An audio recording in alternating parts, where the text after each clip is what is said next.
আসসালামু আলাইকুম রহমতুল্লাহ। আমি ডাক্তার মোহাম্মদ আবিদ হোসেন।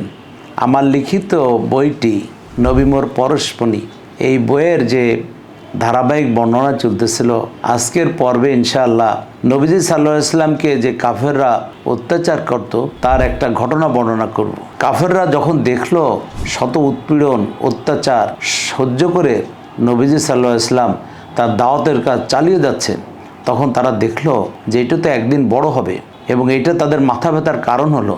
তখন তারা পরামর্শ করলো। এবার পরামর্শের মধ্যে বলল যে এমন একজন লোককে খুঁজে বার করো যে একাধারে কবি, গণক এবং জাদুকর। এই প্রস্তাব শুনে উতবা ইবনে রাবিয়া বলে উঠল যে তোমরা আমাকে তার কাছ থেকে হয়ে আসতে দাও, কেননা আমি এই তিনটা গুণের অধিকারী। যেমন আমি একাধারে কবি, গণক এবং জাদুকর। তো সবাই তাকে অনুমতি দিল এবং উতবা নবীজি সাল্লাল্লাহু আলাইহি সাল্লামের কাছে এসে কথা বলা শুরু করলো। বলল যে হে মোহাম্মদ, আপনি উত্তম না আব্দুল্লাহ? মানে নবীজির পিতার কথা বলতেছে। তারপরে বলতেছে যে আপনি আমাদের পূর্বপুরুষদের দিনকে আপনি ভ্রান্ত বলছেন এবং দেব দেবীদেরকে খারাপ বলছেন, আমাদের বাপ দাদাকে পথভ্রষ্ট বলছেন, তাদের অবুঝ বলে অভিহিত করছেন। এসব দ্বারা আপনি কি বোঝাতে যাচ্ছেন? এবং বলার পরে নবীজি সাল্লাল্লাহু আলাইহি সাল্লামকে প্রস্তাব দিল, আপনি যদি সর্দার হতে চান তাহলে আমরা আপনাকে সর্দার বানাতে প্রস্তুত আছি।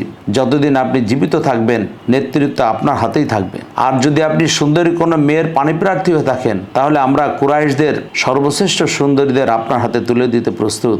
আর যদি কোনো অর্থকড়ির লোভ থাকে, আপনাকে এত সম্পদ দিব যে আপনার পরবর্তী প্রজন্মও এগুলো খেয়ে শেষ করতে পারবে না। তো তখন হুজুর সাল্লাল্লাহু আলাইহি ওয়াসাল্লাম ধৈর্য সহকারে শুনছিলেন। উতবার কথা শেষ হলে বললেন যে হে আবু আলিদ। আবু আলিদ ছিল উতবার ডাকনাম। তোমার কথা শেষ হয়েছে? উতবা বললে হ্যাঁ, আমার কথা শেষ হয়েছে। হুজুর সাল্লাল্লাহু আলাইহি ওয়াসাল্লাম বললেন তাহলে শোনো। উতবা বলে শোনান।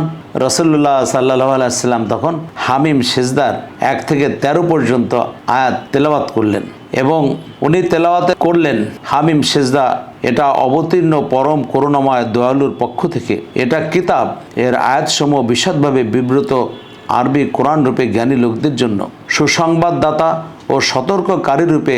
অতঃপর তাদের অধিকাংশ মুখ ফিরে নিয়েছে, তারা শোনে না। তারা বলে আপনি যে বিষয়ের দিকে আমাদের দাওয়াত দেন সে বিষয়ে আমাদের অন্তর আবরণে আবৃত, আমাদের কানে আছে বোঝা এবং আমাদের ও আপনাদের মাঝখানে আছে অন্তরাল।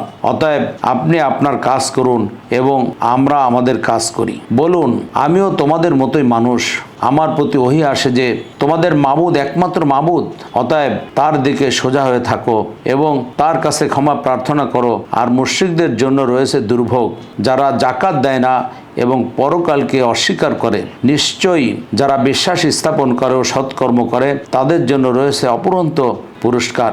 বলুন তোমরা কি সে সত্তাকে অস্বীকার করো যিনি পৃথিবীর সৃষ্টি করেছেন 2 দিনে এবং তোমরা কি তার সমকক্ষ স্থির করো? তিনি তো সমগ্র বিশ্বের পালনকর্তা। তিনি পৃথিবীতে উপরিভাগে অটল পর্বতমালা স্থাপন করেছেন, তাতে কল্যাণ নিহিত রেখেছেন এবং 4 দিনের মধ্যে তাতে তার খাদ্যের ব্যবস্থা করেছে। পূরণ হলো জিজ্ঞাসুদের জন্য।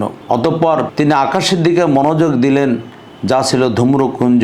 অতঃপর তিনি তাকেও পৃথিবীকে বললেন তোমরা উভয় আসো, ইচ্ছায় অথবা অনিচ্ছায়। তারা বলল আমরা স্বেচ্ছায় আসলাম। অতঃপর তিনি আকাশ মণ্ডলীকে 2 দিনে সপ্ত আকাশ করে দিলেন এবং প্রত্যেক আকাশে তার আদেশ প্রেরণ করলেন। আমি নিকটবর্তী আকাশকে প্রদীপমালা দ্বারা সুশোভিত ও সংরক্ষিত করেছি। এটা পরাক্রমশালী সর্বজ্ঞ আল্লাহর ব্যবস্থাপনা। অতঃপর যদি তারা মুখ ফিরিয়ে নেয় তবে বলুন আমি তোমাদের সতর্ক করলাম এক কঠোর আযাব সম্পর্কে, আদ ও সামুদের আযাবের মতো। সূরা হামিম সিজদার 1 থেকে 13 নম্বর পর্যন্ত আয়াত যখন তেলাওয়াত শেষ হলো তখন উতবা দৌড়ে এসে নবীজি সাল্লাল্লাহু আলাইহি সাল্লামের মুখে হাত চাপা দিয়ে বললেন মুহাম্মদ ব্যাস এই পর্যন্ত থাক। এবং সেখান থেকে সে চুপ করে চলে গেল। চলে যে কাফেরদের মজলিসে ওখানে গেল, যে বলতেছে মুহাম্মদ কোনো কবি নয়, কোনো গণক নয়, কোনো জাদুকরও নয় এবং তোমরা সবাই জানো যে সে সত্যবাদী, মিথ্যা কথা বলে না। একদিন তার দিন উঁচা হবে এবং সে যদি প্রতিষ্ঠিত হয়, সে যদি বাদশাহ হয় তবে এটা তোমাদেরই গৌরব। তোমাদেরই বংশের লোক, সুতরাং তার কথা মেনে নাও। তো এই কথা বলার পরে কুরাইশ কাফেররা সবাই বলল, মুহাম্মদ তোমার উপরও জাদু করে ফেলেছে, এবং তারা হাসাহাসি করে এই কথাটা শেষ করলো। তো তখন উতবা বলল যে এই হলো আমার রায়, ইচ্ছা তোমাদের উপরে নির্ভর করে। এইটুকানি বলেই উতবা শেষ করলো। এবং এই ঘটনাটা আমি আমার কিতাবে সংযোজন করেছি এই জন্য যে আমার ভাই বোনরা সহজে যেন বুঝতে পারেন যে হুজুর সাল্লাল্লাহু আলাইহি সাল্লাম কি কষ্ট করেছিলেন, এবং আল্লাহ পাকের বড়ত্ব, শ্রেষ্ঠত্ব, মহত্ব যেন প্রতিষ্ঠিত হতে পারে, এবং আমাদের দিলের মধ্যে আল্লাহ পাকের ভয় পয়দা হয়। আমার ভাই বোনদের প্রতি অনুরোধ, এই ঘটনাগুলো নিজের সন্তানদেরকে জানানোর জন্য সচেষ্ট থাকি এবং প্রতিবেশীদেরকে জানানোর চেষ্টা করি। মানুষের মাঝে এই ঘটনাগুলো আমরা প্রকাশ করি। আল্লাহ নবী দুনিয়াতে এসেছিলেন মানুষকে দুনিয়াতে মুক্তি দিতে এবং ওই কালে অর্থাৎ পরকালে মুক্তির ব্যবস্থা করতে, অর্থাৎ জাহান্নাম থেকে বাঁচিয়ে জান্নাতে নিতে। তো আমরা সবাই সংগ্রহ করি, এই বইয়ের উপরে আমল করি এবং সবাইকে উৎসাহিত করি। সবাই ভালো থাকুন, সুস্থ থাকুন। আসসালামু আলাইকুম রহমতুল্লাহ ওয়া বারাকাতুহু।